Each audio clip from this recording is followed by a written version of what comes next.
She's sleeping. She must be exhausted. Yeah, I mean, she just keeled over. Wasn't expecting that. I bet she watched over Baul the entire time he was evolving. She probably didn't get much sleep. She probably had no idea when the hunting blades would attack either. She was putting up a brave front, but she must have been near the end of her rope. She's just dumb. She doesn't know how to express what she's feeling. We can finish talking with her tomorrow. We should let her sleep now. In fact, I wouldn't mind a little shut-eye myself. We still haven't heard Judy's side, so we can't say anything, but she sure caused the guild a major headache, breaking Blastias all on her own. There's no getting around that fact, no matter what her reasons. We have to settle this. Man, I hate waiting.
morning, Yuri. Morning. It's a beautiful morning, but even as we stand here, the air is out of balance. And our world may already be dying. That's right. Well, look who's feeling better. In the past, these slight fluctuations of the air have not negatively affected our world. There have always been beings who maintain the balance by sensing changes in the airflow. Beings like Pharaoh and Baul, the Entelexeia. So the Entelexeia were responsible for keeping the air balanced. For ages, the Entelexeia have regulated the air, but the recent increase has been greater than they could control. Which is being caused by the Hermes Blastia. And which is also why you were going around taking down as many of them as you could.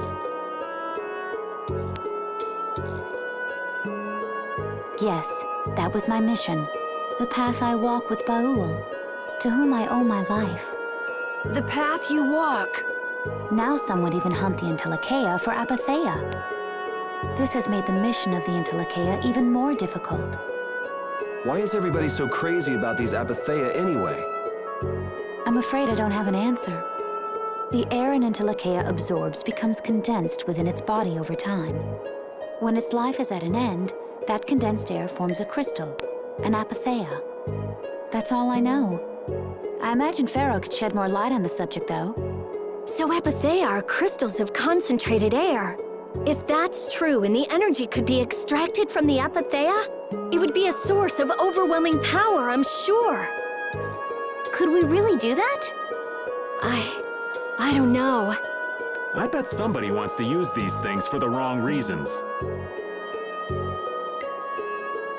Why didn't you just tell us all this from the beginning?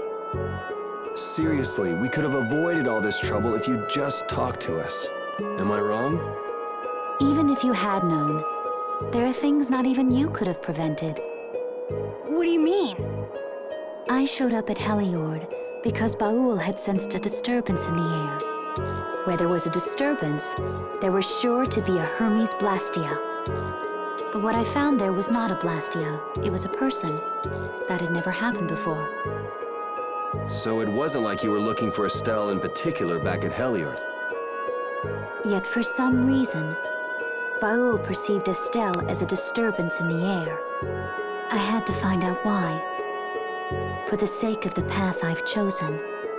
It was at that time that Pharaoh first appeared. He seemed to have some idea who Estelle was. My mission was to destroy all the Hermes Blastia. However, Estelle was obviously not a Blastia. I needed to make absolutely certain. I made a deal with Pharaoh, and he agreed to grant me some time. You mean... If it became apparent that her existence posed too great a threat, then I would kill her. You what? Settle down. Obviously, Judith reached a different conclusion. All right, I get it. Belius said you possess a heart of compassion. If you can communicate that to Pharaoh somehow, you may learn what you should do. Hey, there's no real reason for you to fight Pharaoh anymore, right? I mean, we know the Hermes Blastia are what's causing the problem and everything. If we just make sure the apatheia don't fall into the wrong hands... I still want to meet Pharaoh. I want to hear what he has to tell me. But... Please try to understand. I have to know more about myself and take responsibility for who I am. All right. Sorry, Yuri. I don't think we can decide what to do about Judith right away. I promise not to leave again until things have been settled, as you said. I need to accept that responsibility myself. Let's go and find Pharaoh. We'll finally be getting around to one of the first things we set out to do.